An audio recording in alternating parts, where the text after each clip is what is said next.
ไม่แค่อะไรเธอก็คงไม่สนถ้าคนอย่างฉันจะตายฉันก็รู้ว่าเธอน่ารักเขามากแค่ไหนพอใจหรือยังก็ยังไม่พอฉันคงต้องตายแต่บอกให้รอใจแลกใจแต่ไม่ยอมมาหลอกให้รักแล้วเธอก็ไปสนุกใช่ไหมที่ทำให้ฉันต้องเจ็บสะใจเธอแล้วใช่ไหมสะใจเธอพอหรือยังรักที่เธอทำพังเธอยังไม่พอใจอีกใช่ไหมหรือจะฆ่าฉันให้ตายให้ฉันสิ้นลมหายใจอยู่ตรงนี้สะใจไหมคนดี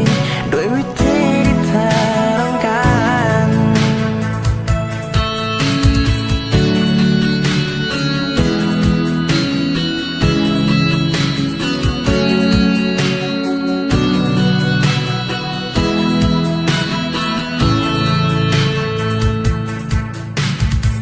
เธอคงไม่รู้ไอ้ตัวฉันคิดยังไง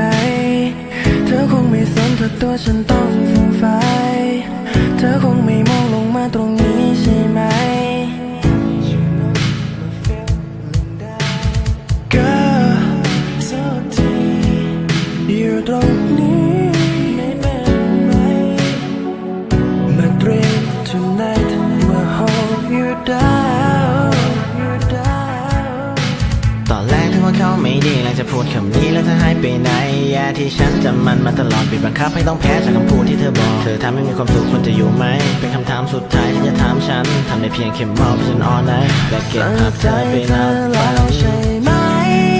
สะใจเธอพอหรือยังรักที่เธอทำพังเธอยังไม่พอใจอีกใช่ไหมหรือจะฆ่าฉันให้ตายให้ฉันสิ้นลมหายใจอยู่ตรงนี้สะใจไหมคนดีด้วยวิธีที่เธอต้องการสะใจเธอแล้วใช่ไหมสะใจเธอพอหรือยังรักที่เธอทำพังเธอยังไม่พอใจอีกใช่